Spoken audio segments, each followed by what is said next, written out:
राजस्थान के जिला जोधपुर में भोपालगढ़ तहसील है। भोपालगढ़ से लगभग 15 किलोमीटर दूर पश्चिम में एक बिराई नाम का गांव है। बिराई नाम, उस गांव के पास में थोड़ी दूरी के ऊपर एक राम चौकी नाम से स्थान है, जहां पर श्री सद्गुरु सुखराम जी महाराज जी ने 18 साल तक एक ही शिला पे बैठ के तपस्या की थी। उस विषय में थोड़ी बात करनी है, लेकिन सुखराम जी महाराज जी के जीवन की बात करें तो उनके जीवन में ज़्यादा घटना प्रसंग नहीं है। उनकी जीवनी ऐसी कोई विशेष तौर पर लिखी भी नहीं गई है। हाँ, उनकी वाणियों में ही उनकी जीवन के कुछ प्रसंग आए हुए हैं जो लोक प्रचलित हैं उस क्षेत्र के अंदर। उस क्षेत्र के सत्संगी जन हैं, उन घटनाओं को अपने सत्संगों में, बातचीत में अक्सर प्रकट करते रहते हैं।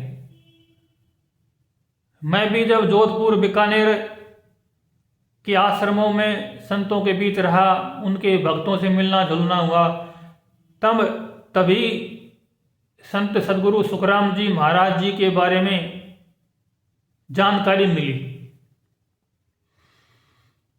कहते हैं सुखराम जी महाराज जब 1 साल से कम उम्र के थे, 5-7 महीने के थे, तब कहते हैं उनके गले की नस ऊपर नीचे हो जाया करती थी। शायद उसी को हंसली बोलते हैं, हंसली डिगना।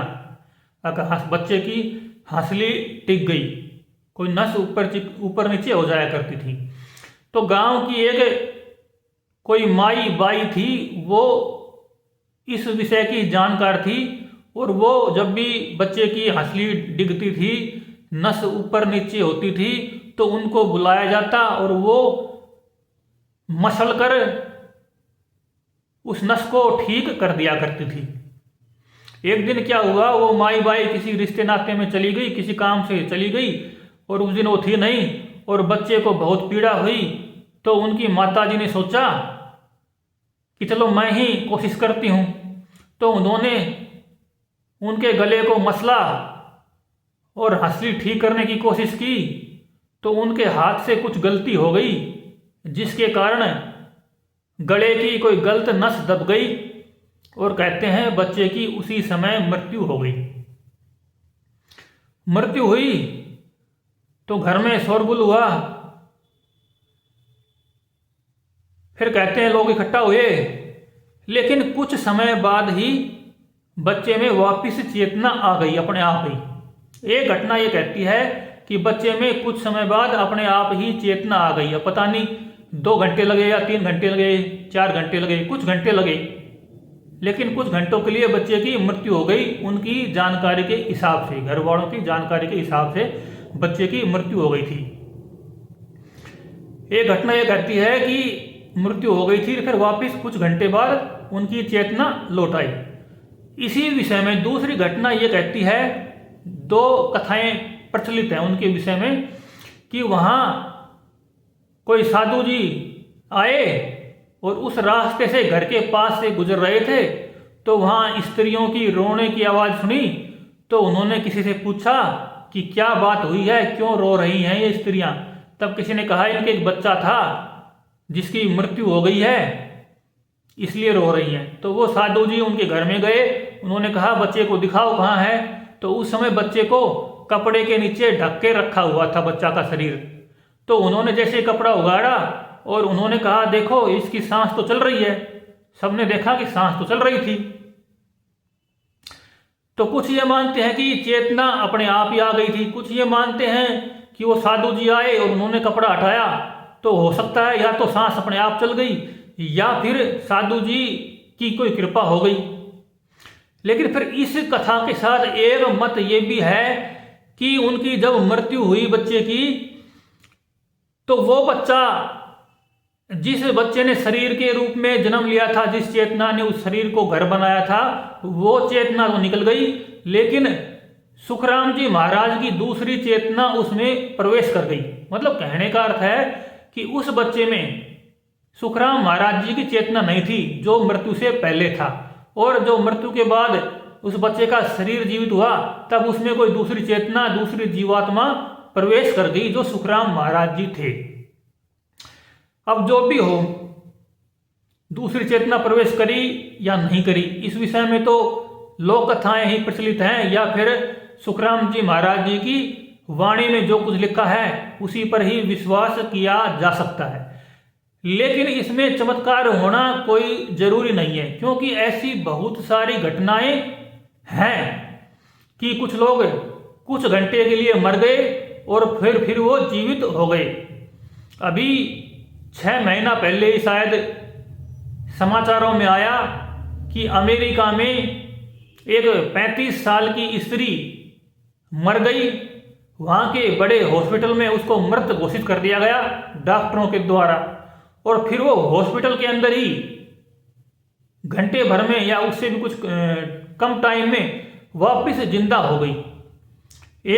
जब मैं खजवाड़ा में था, नागौर जिले में, तो वहाँ सतराम चौटिया जी मेरी रोटी लेके आया करते थे रोजाना की, डेली। वहाँ और भी 5-7 भगत थे जो मेरी भोजन सेवा के लिए रोटी लाया करते थे। उन्हीं की सेवा के माध्यम से, भोजन सेवा के माध्यम से मैं वहाँ रहा था खजवाड़ा में। जो 5-7 थे उनमें से सतराम चौटिया जी एक थे। एक बार हम उनसे बात कर रहे थे तो उन्होंने बताया कि मेरी दादी जी के साथ भी एक बार ऐसा ही हुआ, उनकी भी एक बार ऐसे ही मृत्यु हो गई थी। फिर कई घंटों तक उनके शरीर को लिटा के रखा गया, कोई शरीर में हलचल नहीं थी, सबने मृत मान लिया था। लेकिन ये तो मेरे को याद नहीं कितने घंटे की बात थी वो, लेकिन कुछ घंटे बाद फिर वो वापस जिंदा हो गई। फिर वो बाद में कुछ साल और जिंदा रही। तो ऐसा कोई निश्चित नहीं है, ऐसी कई घटनाएं होती हैं। अब ये हो सकता है उनकी माताजी की नस दबाने से उनकी चेतना सिमट गई हो और सांस बंद हो गई हो, लेकिन बच्चे की पूर्ण रूप से मृत्यु नहीं हुई होगी। अब ये तो वैज्ञानिक पक्ष की बातें हैं, लेकिन श्रद्धालु तो मानते हैं कि सुखराम जी को आना था, इसलिए ये घटना घटी और सुखराम जी माता जी के गर्भ से प्रकट नहीं हुए। अब भाई कहने की बात तो ये है, बहुत सारे पृथ्वी पर संत महापुरुष हुए हैं, वो सारे माता जी के गर्भ में ही आए हैं। मेरे विचार से तो ऐसा नहीं लगता कि कोई बिना गर्भ इस पृथ्वी पर आ सकता है। ये हो सकता है कि कोई शरीर को छोड़ के नहीं जाए, क्योंकि जब संत महापुरुष साधना कर लेते हैं, वो 5 तत्वों को जान लेते हैं, महसूस कर लेते हैं, तो वे अपने शरीर को अग्नि तत्व में, वायु तत्व में, आकाश तत्व में रूपांतरित कर सकते हैं। जब वो पदार्थ को एनर्जी में रूपांतरित कर सकते हैं, बदल सकते हैं, तब ये जरूरी नहीं कि वो शरीर छोड़ के जाएं, क्योंकि वे अपने शरीर को उसी एनर्जी में या आकाश तत्व में सीधा डायरेक्ट विलीन कर सकते हैं। जैसे रज्जब जी ने कहा है ना कि रज्जब गजब देखिया मिल गया नूर में नूर, गुरु दादू और कबीर की काया भई कपूर। ये मेरा मत है। हालांकि रज्जब जी ने तो ये भी कहा है दादू जी डायरेक्ट प्रकट हुए थे, किसी माँ के गर्भ से नहीं आए थे।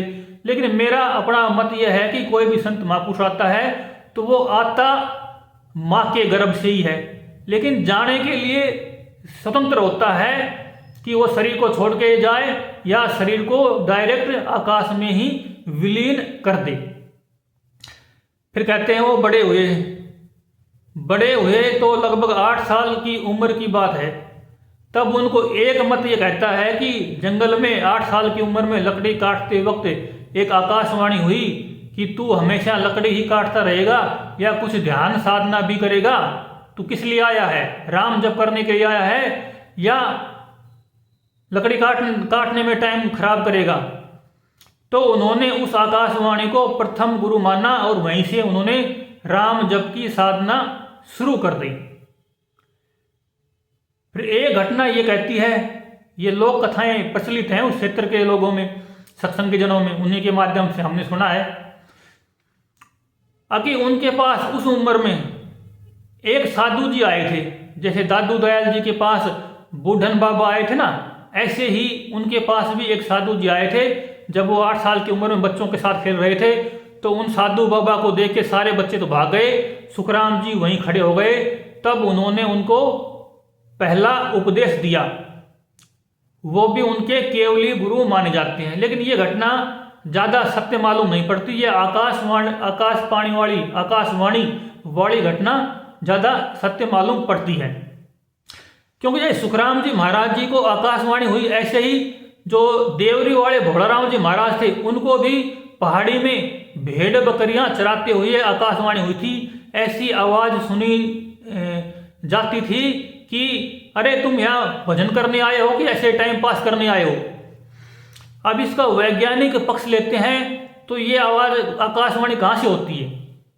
तो मेरा निजी मत ये है, जो भी आकाशवाणी होती है किसी भी संत को होती है, आज तक किसी भी ऋषि मुनि संत महापुरुष पीर पैगंबर जिनको भी आकाशवाणी हुई है, वो उनका अवचेतन मन होता है, जो उन्होंने पिछले जन्म में जो संकल्प किए हैं वे संकल्प समय आने पर अपने ही मन में गूंजने लगते हैं। अगर आपने पिछले जन्म में ध्यान भक्ति का संकल्प करके शरीर छोड़ा और पिछले जन्म में आपने बार बार ये संकल्प दोहराया, मैं इस जन्म में ध्यान साधना नहीं कर पाया तो अगले जन्म में जरूर करूंगा, ऐसा सोचते सोचते वो विचार दिमाग के अंदर इतना गहरा बैठ जाता है कि फिर वो आगे जैसे ही शरीर को मौका मिलता है, परिस्थिति बनती है, खालीपन में एकांत में वो आवाज़ गूंजती हुई महसूस होती है, उसी को आकाशवाणी कहते हैं। आकाश अपने खोपड़ी के भीतर है, अपने दिमाग के अंदर है, और वहाँ अपना अवचेतन मन है, वो अवचेतन मन ही बोलता है। ये विज्ञान की भाषा है। अब भक्तों की भाषा ये है कि आकाश ही बोलता है। अब इसको किसी भी भाषा में आप ले सकते हैं, महसूस करते हैं, दोनों ही अपनी अपनी जगह स्वतंत्र हैं, इसमें कोई टिक्का टिप्पणी की बात नहीं है। तो इसमें भोलाराम जी को भी ऐसा ही हुआ था, सदगुरु सुखराम जी को भी ऐसा हुआ था, और भी ऐसी बहुत सारी घटनाएं हैं। ऐसा होता रहा है संतों के जीवन में। किसी को सपने आ जाते हैं, किसी को सपने में सदगुरु मिल जाते हैं, ऐसी बहुत सारी तरह की घटनाएं हैं। कोई जीव सत्संग से लगता है, कोई आत्मचिंतन से लगता है, कोई दुर्घटना के कारण भगवान के भजन लगता है। अब जो भी हो, ये जीवन का विकास क्रम है। कुछ लोग मानते हैं कि संत महापुरुष डायरेक्ट आते हैं। मेरा ऐसा मानना है कि इस पृथ्वी पे जो भी आया है, हर जीव का विकास क्रम है। शुरुआत में सारे जीव ही अज्ञान में होते हैं और अंत में सारे जीव ही साधना करके मोक्ष अवस्था में पहुंच जाते हैं। हर जीव को ये हक है, उसका स्वयं सिद्ध अधिकार है कि वो परमात्मा को प्राप्त करना ही है उसको। जैसे लोकमान्य बाल गंगाधर तिलक ने कहा है ना कि स्वतंत्रता मेरा जन्म सिद्ध अधिकार है और मैं इसे लेकर रहूंगा। तो हर मनुष्य का मुक्ति मोक्ष उसका स्वयं सिद्ध अधिकार है, जन्म सिद्ध नहीं, स्वयं सिद्ध अधिकार है जो वो प्राप्त कर सकता है। अब यहाँ तक तो हो गई उनके प्रथम गुरु के बारे में, प्रथम प्रेरणा के बारे में, सुखराम जी महाराज जी के बारे में। हालांकि सुखराम जी महाराज जी के मानने वाले हैं, उनके भगत, वो तो उनको एक अवतारी पुरुष ही मानते हैं, जैसे कबीर साहब, दादू जी, या उनसे कुछ अलग भावना की स्तर पर मानते होंगे, हो सकता है। लेकिन मेरा मत है कि कोई भी, हर जीव का एक विकास क्रम होता है, पीछे से हर जीव ही नॉर्मल जीव होता है, लेकिन उसकी साधना की जब पूर्णता होती है तो हर जीव ही पूर्ण परमात्मा हो जाता है। फिर आगे कथा ये आती है, उनकी 2 शादियां हो चुकी थी और दोनों पत्नियां ही बच्चों को जन्म देके कुछ समय बाद ही इस दुनिया को छोड़ के चली गई थी। फिर एक बार क्या हुआ, उनके वहाँ पे क्षेत्र में कहीं पंचायत हो रही थी और एक ब्राह्मण व्यक्ति, वो भी ब्राह्मण जाति के ही थे, एक ब्राह्मण व्यक्ति के ऊपर पंचायत थी कि उन्होंने किसी लड़की से रिश्ता करके मना कर दिया। पहले तो रिश्ता स्वीकार कर लिया, फिर मना कर दिया, और वो तर्क दे रहे थे कि मना करने का कारण है कि लड़की कुरूप है। जब ये वहाँ पे गए सुखराम जी महाराज तो उनको समझाया तो बात ज़्यादा बढ़ गई, तो उन्होंने गुस्से में कहा लड़की कुरूप है, मैं करूँगा नहीं, तुम्हें इतना ज्ञान है, इतनी जानकारी है तो तू खुद ही कर ले भाई। तो इस बात से विचार करके सुखराम जी महाराज ने कहा कि ठीक है मैं कर लूँगा भाई। तो सुखराम जी ने उस लड़की से शादी कर ली। कहते हैं वो रंग रूप से भी कुरूप ही थी और स्वभाव से भी उनका स्वभाव कठोर ही था। जब भी सुखराम जी महाराज, ये उनके जवानी के टाइम की बात है, बाद के बाद की, जब उनकी 2 शादियां हो चुकी थी उसके बाद की बात है, उन्होंने शादी कर ली और वो सत्संग भी किया करते, सत्संगी लोगों से मिला भी करते थे, ये सब कुछ चलता रहता था। और उनकी पत्नी इतनी निष्ठुर थी कि वो सत्संग में लोग आते तो उनको गालियां देती कि तुम यहाँ क्यों आते हो, हमें काम नहीं करने देते, हमारे घर में डिस्टर्ब होता है। जब वो उनको कुछ चाय पानी की व्यवस्था करती नहीं थी, उस समय चाय तो थी नहीं, पानी वानी रोटी की व्यवस्था नहीं कर पाती थी, उनको दूसरे लोगों को एक चिढ़ होती थी। और कहते हैं कि सुखराम जी महाराज कहते कि आप रोटी नहीं बनाओ, कोई बात नहीं, हमारे भगत खुद बना लेंगे। तो भगत लोग रोटी बनाते तो उनकी चूल्हे में आग बुझा दिया करती, पानी डाल दिया करती, सब्जी रोटी खराब कर दिया करती थी, इतना स्वभाव था उनका। लेकिन अगर वापिस घर परिवार से पीछे हटके गुरु पे आते हैं तो कहते हैं उन्होंने अपने घरेलू वंशानुगत रूप से परिवार के रूप में उनका पूरा परिवार ही बिराई से कुछ दूरी पर एक मेलाना गांव है, वहाँ के दादू पंथी संत लाल दास जी को उनका पूरा परिवार ही गुरु मानता था। जब अब वो घटना आकाशवाणी वाली या वो संत मिले थे, वो घटना थोड़ी अलग छूट गई। फिर उसके बाद की बात है कि उनका पूरा परिवार लालदास जी के पास जाया करता था, तो ये भी लालदास जी के पास गए और उनसे गुरु मंत्र ले लिया। शायद ये घटना उनकी शादी से पहले की है। फिर उनके अंदर लालदास जी के पास जाते ही वाणी प्रकट होने लग गई थी। लालदास जी से दीक्षा लेने के बाद जब उन्होंने साधना शुरू की तो उनके अंदर से वाणी प्रकट होने लग गई थी। अब कुछ हमें ऐसा नहीं है कि वो वाणी हमेशा ध्यान साधना के कारण ही प्रकट होती है, वाणी प्रकट होने के बहुत कारण हो सकते हैं। कईयों में काव्य प्रतिभा होती है जो कि आध्यात्मिक नहीं होते, साधना वाधना नहीं करते, लेकिन उनके अंदर भी बचपन से ही कविताएं चल पड़ती हैं। और कुछ संत महापुरुष हुए हैं, जैसे बुद्ध हुए हैं, महावीर हुए हैं, ईसा मसीह हुए हैं, चैतन्य महाप्रभु हुए हैं, ये पूर्ण महापुरुष थे, लेकिन इनके अंदर कविता वाली वाणी प्रकट नहीं हुई। इन्होंने सीधी सरल बातें कही हैं नॉर्मल भाषा की तरह से। तो वाणी का मतलब ये नहीं है कि वाणी हमेशा प्रकट हो तो ही वो सत्य मानी जाएगी। जो भी पूर्ण पहुंचवान महापुरुष होते हैं उनकी वाणी सत्य होती है। तो उस समय सदगुरु सुखराम जी महाराज जी बचपन में थे तो उनकी वाणी प्रकट हुई, मतलब कविताएं प्रकट होने लगी, आध्यात्मिक कविताएं ऐसा कह सकते हैं। अब उसको भगत लोग तो वाणी ही मानेंगे। फिर क्या हुआ, बाद में एक बार वो अपने ननिहाल गए हुए थे। उनका ननिहाल का नाम कुड़ी गांव था। कुड़ी पंजाब में कुड़ी लड़की को बोलते हैं, वहाँ कुड़ी नाम, कुड़ी या कुड़ी गांव का नाम है। तो सुखराम जी महाराज का बचपन से ही ध्यान साधना में मन तो था ही, तो वो गांव से बाहर आकर किसी एकांत में बैठकर ध्यान साधना किया करते थे। लालदास जी का दिया हुआ मंत्र नाम जपा करते थे। अब वो राम राम जपते थे या कुछ और नाम था, अधिकतर तो राम राम ही वो चलता है। दादू जी के संप्रदाय में भी दादू राम सत्य राम ऐसा करके, मूल रूप से तो राम राम शब्द ही ज़्यादा चला है मारवाड़ में।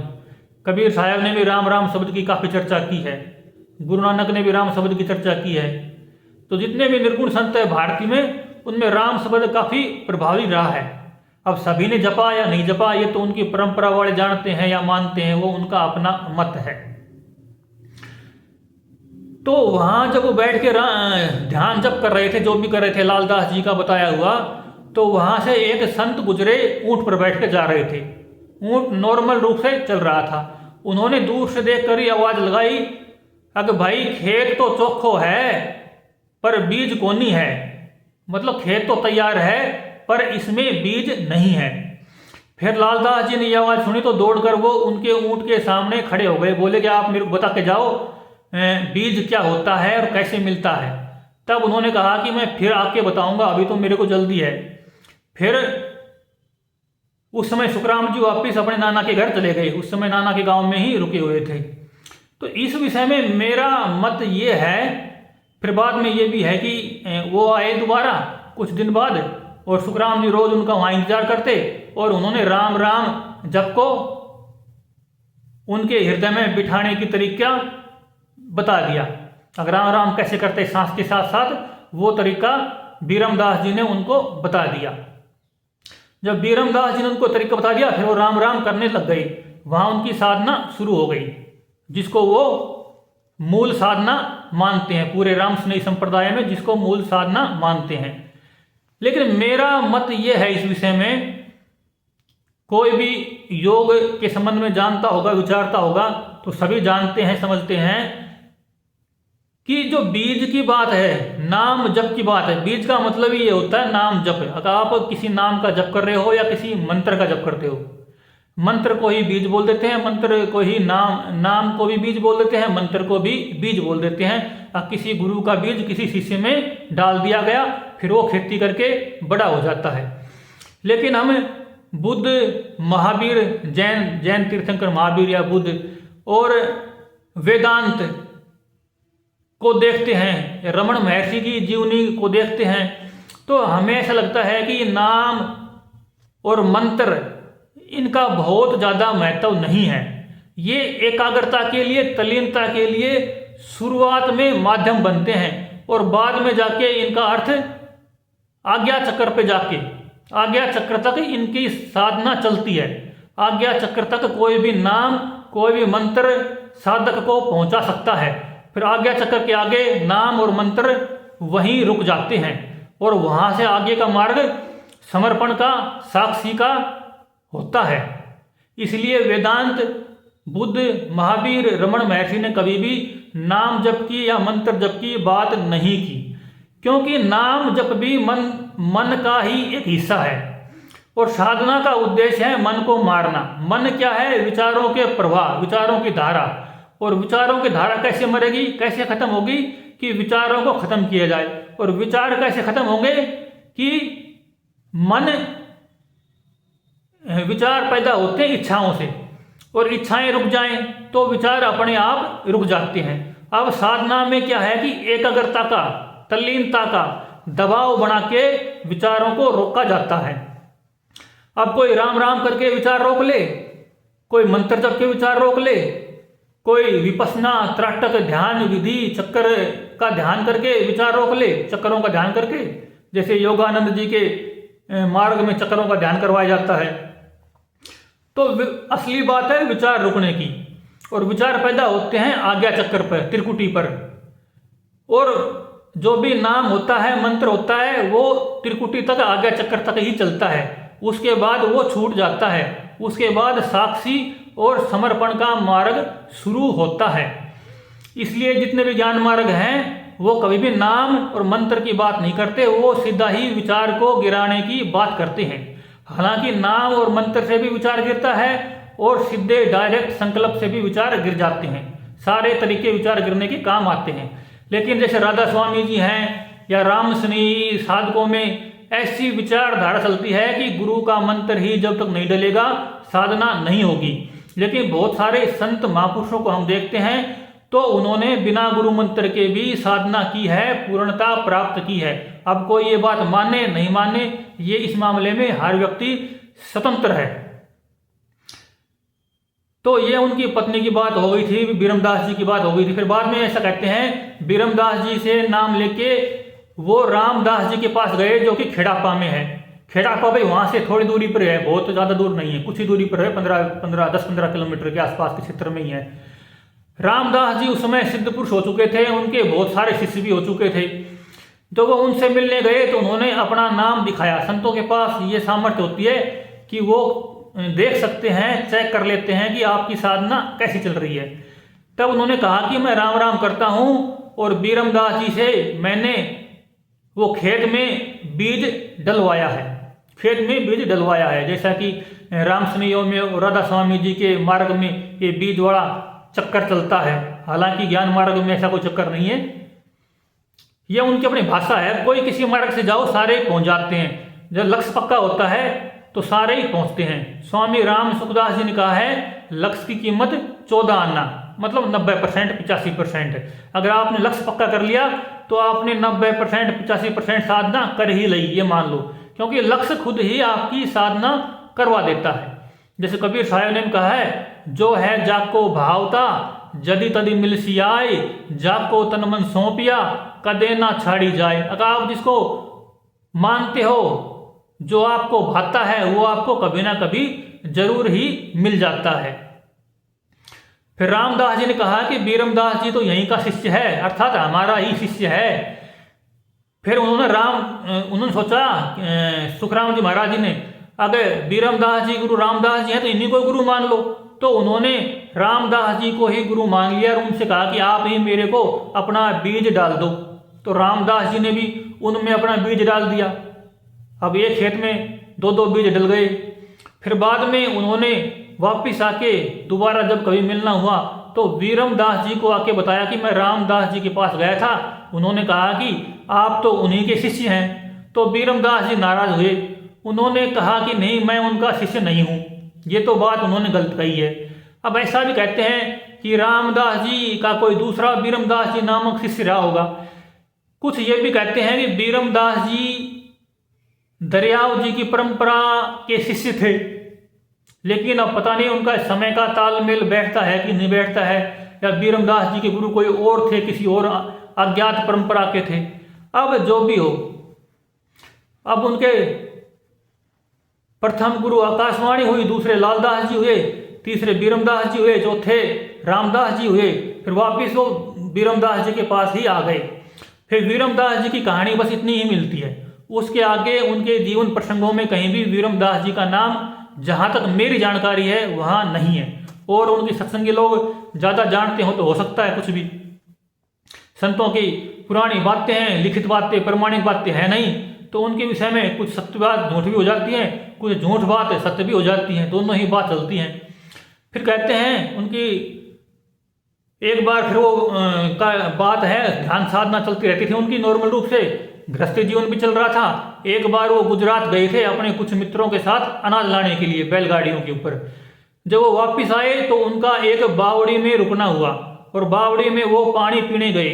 और पानी पीकर जब वो वापस आ रहे थे तो उनको एक व्यक्ति मिला, वो बोला कि आप मेरे को पानी पिला दो, मेरे को बहुत तेज प्यास लगी है। तो वो व्यक्ति बावड़ी के बीच में बैठा हुआ था, सीढ़ियों के पैड़ियों के बीच में, कुछ ऊपर से थोड़ा नीचे, नीचे से थोड़ा ऊपर। तो सुखराम जी महाराज जी ने उसको एक लोटा ला के जल पिलाया, उसने पी लिया, बोले दोबारा लाओ। दूसरा पिलाया, बोले दोबारा लाओ। तीसरा पिलाया, बोले दोबारा लाओ। ऐसे 3 लोटे पी लिए। फिर सुखराम जी महाराज चौथी बार लोटा भर के जल लेके आए तो वो आदमी वहां नहीं था, एकदम से गायब था। सुखराम जी महाराज जल्दी से बाहर आए, बावड़ी के बाहर ऊपर की तरफ, मैदान की तरफ, तो देखा वहां कोई नहीं था, बस उनके मित्र ही थे। और मित्रों को पूछा यहाँ कौन था, कोई आया था? तो मित्रों ने कहा कि हमने तो किसी को देखा नहीं, कोई आया नहीं यहाँ तो। तब उन्होंने कहा कि वो कोई गैबी ही था। गैबी का मतलब वो रहस्यवादी, अलौकिक, परे का आदमी। फिर इस घटना के बाद उनके अंदर वैराग्य हो गया और उन्होंने अपने मित्रों से कहा, साथियों से कहा कि आप यहाँ से चले जाओ और सब सामान ले जाओ। उन्होंने कहा आप चलो घर पे। तो मित्रों ने कहा, वो बोले नहीं मैं नहीं जाऊँगा, मेरा मन अब वैराग्य में भर गया है, मैं यहीं बैठ के ध्यान साधना करूँगा बस सन्यासी की तरह से, मुझे अब घर वर से कुछ नहीं लेना देना। फिर मित्रों ने बहुत समझाया तो वो मान गए और फिर वो घर आ गए। फिर घर आए तो उनका मन वैराग से भर चुका था और वैराग से भर गया था तो वो ध्यान साधना में ही डूबे रहते। फिर उनको लगा कि घर में बैठ के साधना में तो डिस्टर्ब होता है, विक्षेप पड़ता है, तो वो गांव से बाहर कुछ दूरी पर एक बड़ी सी पत्थर शिला पे जाके बैठ गए और उसी पत्थर शिला पे बैठ के 18 साल तक राम राम सांसों सांस जप करते रहे। कहते हैं उन 18 साल में वो उस शिला को छोड़ के कहीं भी नहीं गए, उसी शिला पर बैठे रहे। हाँ, हो सकता है थोड़ा बहुत लघु शंका करने के लिए उठते होंगे। और कहते हैं उन्होंने उस 18 साल के दौरान 7.25 मन जौ खाए, यानी कि 290 किलो जौ, भुने हुए जौ का आटा, जिसको सत्तू बोलते हैं। सत्तू को घोल के रोज पानी में घोल के पी लिया करते थे। जब भी आँख खुलती थोड़ी सी, 24 घंटे बैठे रहना, और जब भी 24 घंटे में एक बार या 1-2 दिन में एक बार जब भी आँख खुले, उस जौ के सत्तू का आटे का फांकी ले लेना और पानी पी लेना। कभी कभी थोड़ी बहुत बात लोगों से कर लिया करते थे। उस समय उनकी सेवा उनके भाई ही किया करते थे। उनके भाई सोचते थे कि ये तो पागल हो गया है। उनके भाई को पता नहीं था कि ये संत रूप में भजन कर रहे हैं। वो उनको पागल मान के, विकसित मान के सेवा किया करते थे। सेवा क्या थी, बस पानी रख दिया करते थे उनके पास, और वो जौ का आटा था जिसको सत्तू बोलते हैं, भुने हुए जौ का आटा, वो रख दिया करते थे बस। कभी कभार कोई एक दो आदमी और उनके जानकार थे तो वो मिलने आ जाया करते, उनसे बात कर लिया करते थे। जब 18 साल उनके पूर्ण हुए तब उन्होंने एक बात कही, एक दोहा कहा जो पूरे मारवाड़ में प्रचलित है। 36 लाख वाणी कथी, ध्यान त्रिकुटी लाग्यो, अज हूं लहरा उठे मारा मन में, सकल ब्रह्म नहीं भाग्यो। उन्होंने कहा कि 18 साल शिला पर बैठ के साधना की और उनकी कुंडलिनी शक्ति, चेतना त्रिकुटी पर, आज्ञा चक्कर पर पहुंच गई, त्रिकुटी में ध्यान लग गया। फिर ये दोहा कहा कि अब भी मेरे मन में विचारों की लहरें उठ रही हैं। कुछ लोग मानते हैं कि उन्होंने 64 लाख वाणी की बात कही है, कुछ ये मानते हैं कि 3000 की कही है, लेकिन अधिकतर 36 लाख की ही बात की जाती है। अगर 36,000 की बात भी करें तो डेली 36 लाख की बात करें तो डेली 500, लगभग 500 वाणियां डेली मान लो। तो ये वाणियां क्या है, ये भी मन के ही विचार हैं। अब आप कहोगे संतों की वाणियों को आप ऐसे कह रहे हो, नहीं, मैं बिल्कुल कह रहा हूं वो वाणियां थी, लेकिन सात्विक चीज थी, वो सात्विक विचार थे। लेकिन जहां ध्यान की पूर्णता होती है, साधना की पूर्णता होती है, वहां कोई वाणी नहीं है, कोई शब्द नहीं है, वहां पूर्ण शून्य है, अद्वैत है। अद्वैत में कोई वाणी, कोई शब्द, कोई अक्षर, कुछ भी प्रकट नहीं हो सकता। और ये सारी वाणियां ही आज्ञा चक्कर से नीचे नीचे प्रकट हुई हैं। आज्ञा चक्कर के नीचे नीचे ही विचार चलते हैं, और आज्ञा चक्र के ऊपर किसी विचार की पहुंच नहीं है, कोई विचार पैदा हो ही नहीं सकता आज्ञा चक्कर की साधना आगे की ओर। तो उन्होंने 36 लाख वाणी कथ दी। फिर वो 18 साल के बाद, कहते हैं बाद में फिर वो पूर्णता को प्राप्त हो गई। हालांकि उनकी शिला के ऊपर लगातार बैठने का जो टाइम था वो 18 साल था, फिर बाद में वो नॉर्मल जीवन व्यवहार में आ गए थे। लेकिन जब वो शिला के पास भजन कर रहे थे उन 18 साल के दौरान, उसी समय एक घटना और भी घटती है कि उनके जो बड़े भाई थे, उनका नाम था तुलसाराम जी, जो उनके लिए पानी और जौ का आटा, सत्तू रख दिया करते थे। उनको किसी ज्योतिषी जी ने बताया कि तुम्हारी मृत्यु आज से 7वें दिन बाद होनी पक्की है, रात के लगभग इतने बजे, सवा पहर के ऊपर, या ऐसा कुछ उनका भाषा थी, टाइम की क्या थी, उस हिसाब से उन्होंने बता दी। एक घटना कहती है, एक कथा ये प्रचलित है कि ज्योतिष जी ने कहा, एक कथा ये प्रचलित है कि उनके भाई कहीं जा रहे थे तो उनके सामने सुखराम जी महाराज जी का कोई शिष्य मिल गया उनको, और उन्होंने उनको देखते ही बता दिया कि तुम्हारे सिर के ऊपर तो काल मंडरा रहा है और अब तुम नहीं बचोगे, 7 दिन बाद तुम्हारी मौत आने वाली है। अब वो घटना ये मान लो चाहे ये मान लो, वो दौड़ के फिर अपने खानदानी गुरुजी, कुल गुरुजी लालदास जी के पास गए।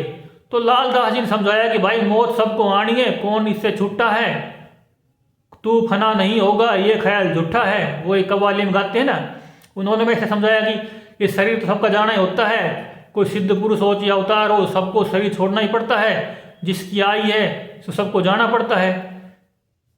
फिर उन्होंने सोचा कि लालदास जी तो कुछ कर नहीं पा रहे हैं, चलो अपने भाई ध्यान साधना करते हैं, उनके पास चल के पूछते हैं, आखिरी दाव है, आखिरी बात है, तो कुछ ना कुछ आदमी तिनके का सहारा ढूंढता है।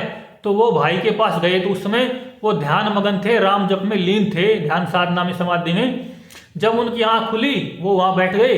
आंख खुली तो उन्होंने कहा कि भाई मेरे साथ तो ये बात, ये घटना है, हो गई है, जो किसने बताया है या आपके शिष्य ने बताया है, दोनों में से कोई भी बात मान लो। तो उन्होंने कहा ठीक है, आप ना रात को आ जाना उसी दिन, तब तक तो आप फ्री हो। तो उन्होंने कहा कि आप कहो तो मैं तीर्थ यात्रा कर आया हूँ, पुष्कर नहाया हूँ, हरिद्वार नहाया हूँ। तो उन्होंने कहा नहीं, तीर्थ नहाने की कोई जरूरत नहीं है, राम जी यहीं पे हैं और आपका जो राम जी को जो मंजूर होगा वो हो जाएगा। फिर जब वो दिन आया उनका, जिस दिन के बारे में ज्योतिषी ने बताया था या उनके सुखराम जी के शिष्य ने बताया था, उस दिन वो शाम को आ गए। और शाम को आए सुखराम जी ने उनको कुछ दूरी पर अपनी साधना स्थल से कुछ दूरी पर ले जाकर एक जगह बिठा दिया या खड़ा कर दिया, जैसे भी उनकी मर्जी हो, बैठ जाओ तो खड़े हो जाओ। और उनके चारों तरफ एक लाइन खींच दी, जैसे लक्ष्मण जी ने सीता जी के लिए लाइन खींची थी ना, उसमें कोई प्रवेश नहीं कर सकता, ऐसे ही सुखराम जी महाराज जी ने लाइन खींच दी और कहा कि आज पूरी रात आपको इस लाइन के अंदर रहना है, कि कोई कुछ भी आए, कुछ भी कहे, कोई बाहर निकालने की कोशिश करे, आप इससे बाहर नहीं निकलना। तो उनको तो सिर पे काल मंडरा रहा था, डर लग रहा था, तो वो नहीं निकले। इसी विषय में एक बार घटना मेरे को भोला राम जी के बारे में याद आती है कि भोला राम जी के भाई के साथ भी ऐसा हुआ था। उनको भी ऐसे ही मौत आई थी और कुछ विकराल दृश्य दिखाई दिए थे, तो वो भी अपने भाई भोला राम जी को नहीं मानते थे, खाली ऐसे ही छोटा भाई मान के छोड़ दिया करते थे, बस ऐसे ही है, बस कुछ भी नहीं है। लेकिन जब उनका वो टाइम आया तब उनको भोला राम जी याद आए, और भोला राम जी याद आए तो उनका सारे विकराल दृश्य थे वो दूर हो गए, और फिर वो भी पता नहीं 1 साल भर के लिए जीवित रहे, और उन्होंने 1 साल के लिए खूब ध्यान भजन किया।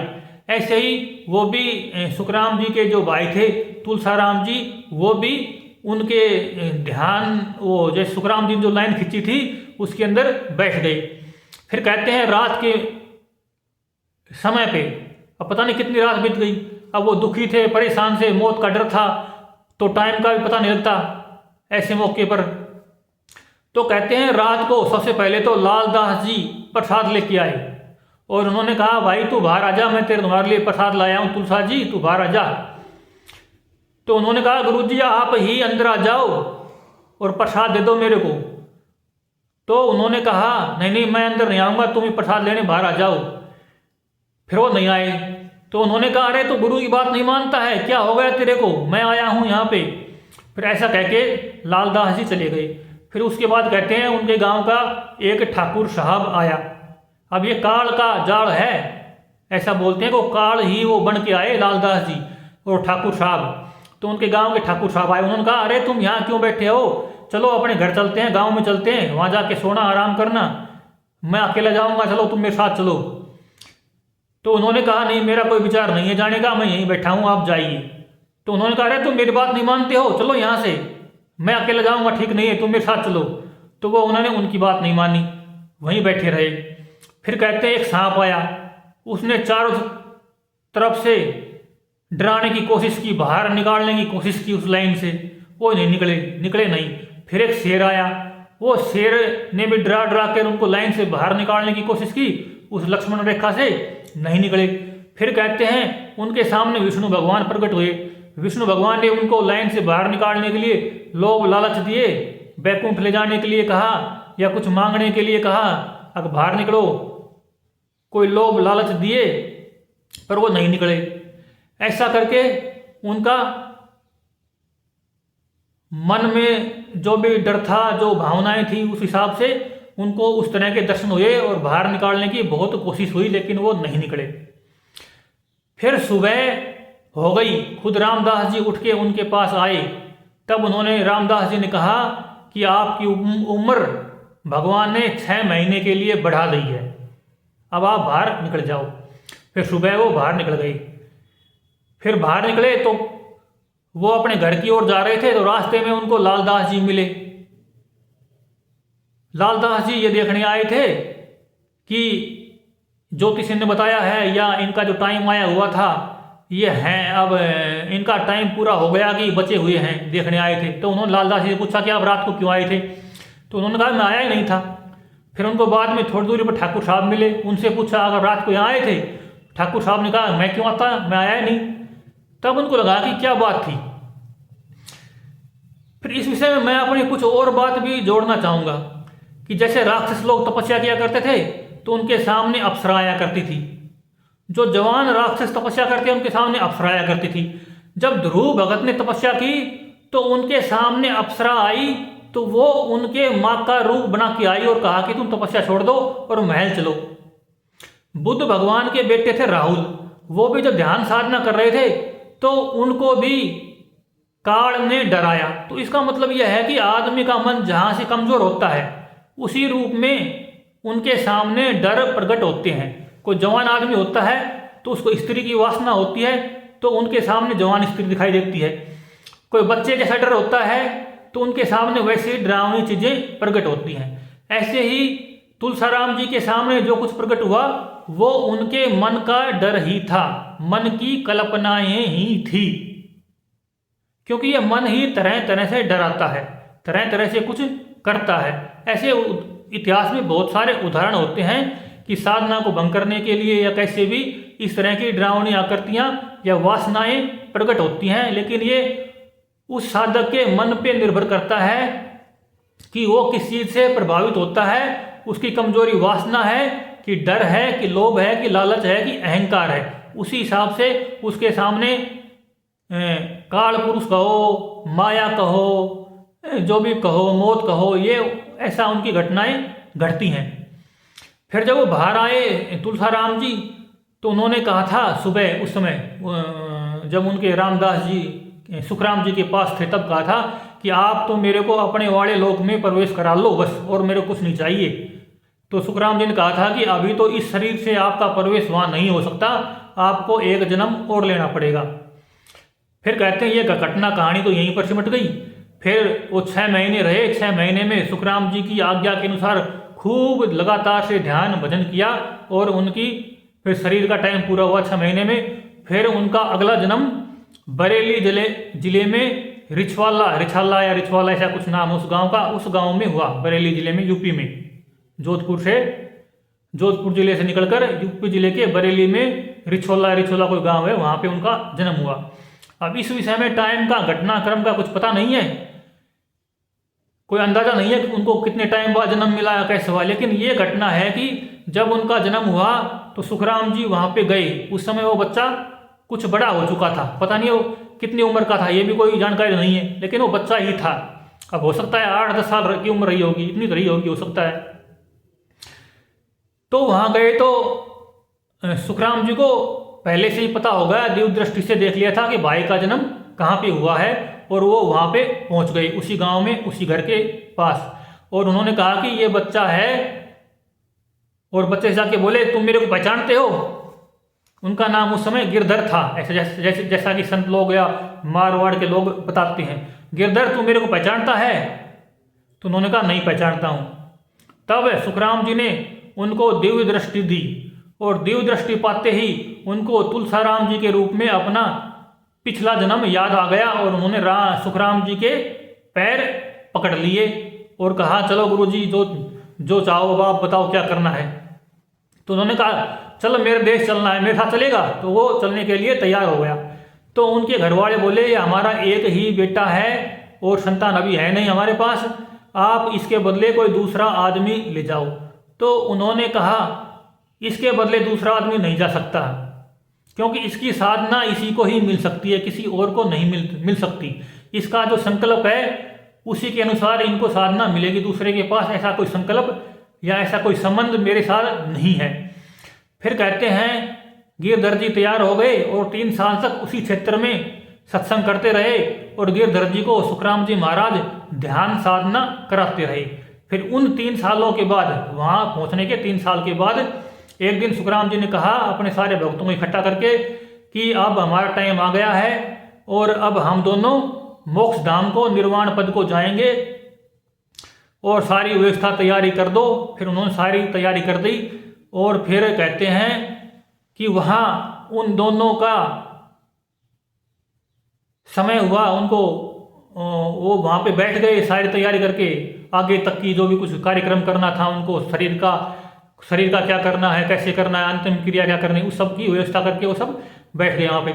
फिर सुखराम जी महाराज जी ने गिरधर जी के सिर पे हाथ रखा और उनका ब्रह्मरंध्र खुल गया, जोर से धमाके की आवाज हुई, पटाखा सा छूटा और उनके प्राण ब्रह्मरंध्र के रास्ते से निकल गए उस लोक के लिए जहां उनका लक्ष्य बना था।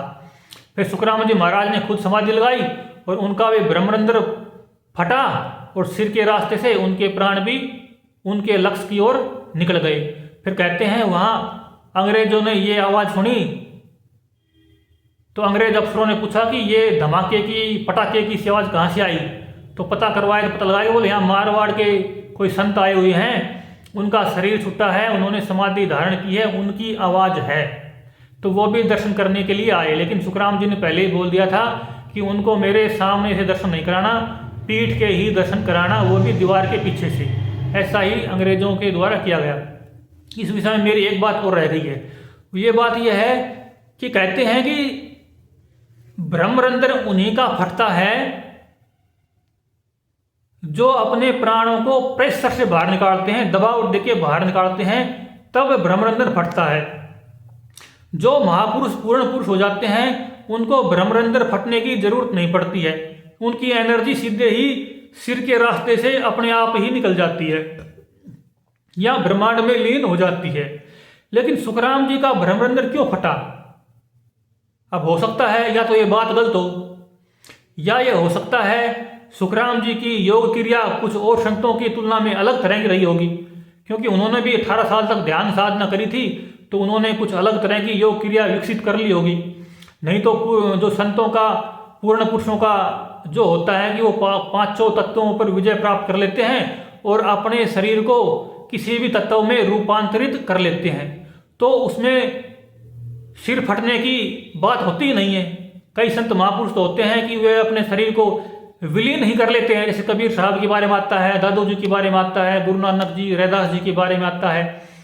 अब इतना अंदाजा हम नहीं लगा सकते अब संतों की कौन कौन सी योग क्रियाएं हो सकती हैं, क्या होती हैं। सुखराम जी महाराज बहुत बड़े तपस्वी थे, सदगुरु थे, लेकिन अब उन्होंने इस तरह से शरीर छोड़ा तो उनकी अपनी कोई स्पेशल ही योग क्रिया रही होगी। इतनी सुखराम जी की कहानी है। ठीक है जी, धन्यवाद।